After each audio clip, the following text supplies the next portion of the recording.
புனித வியாழன். இயேசு தனது இறுதி இரா உணவை தம் சீடர்களுடன் கொண்டாடினார்.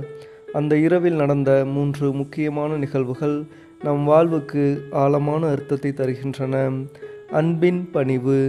கால்களை கழுவுதல். இயேசு தம் சீடர்களின் கால்களை கழுவினார். இது ஒரு ஆசிரியர் செய்யும் வேலை அல்ல, ஒரு பணியாளர் செய்யும் வேலை. இதன் மூலம் இயேசு சொல்வது, பெரியவன் ஆக விரும்பினால் முதலில் சேவகர் ஆக வேண்டும். நாமும் நம் வீட்டில், நம் சமுதாயத்தில், நம் ஆலயத்தில் பணிவுடன் மற்றவர்களை சேவிக்க வேண்டும். 2. திருப்பலி நிறுவுதல். அன்பின் பலி.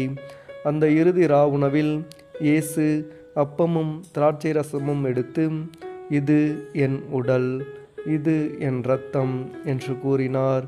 இதுதான் திருப்பலியின் ஆரம்பம்.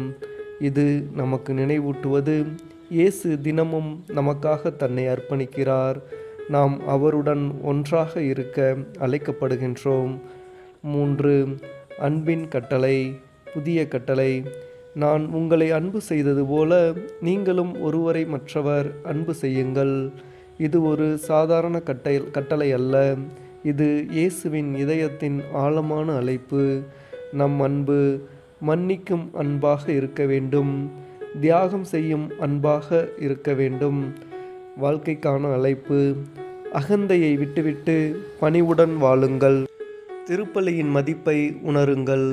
யாரையும் வெறுக்காமல் அன்பு செய்ய முயலுங்கள். அன்பான ஆண்டவரே, பணிவுடன் சேவை செய்யும் இதயத்தை எங்களுக்கு தாரும். உம்மை போல அன்பு செய்யும் அருளை எங்களுக்கு வழங்கும். எங்கள் வாழ்வு உமக்கே அர்ப்பணமாக இருக்கட்டும். ஆமேன்.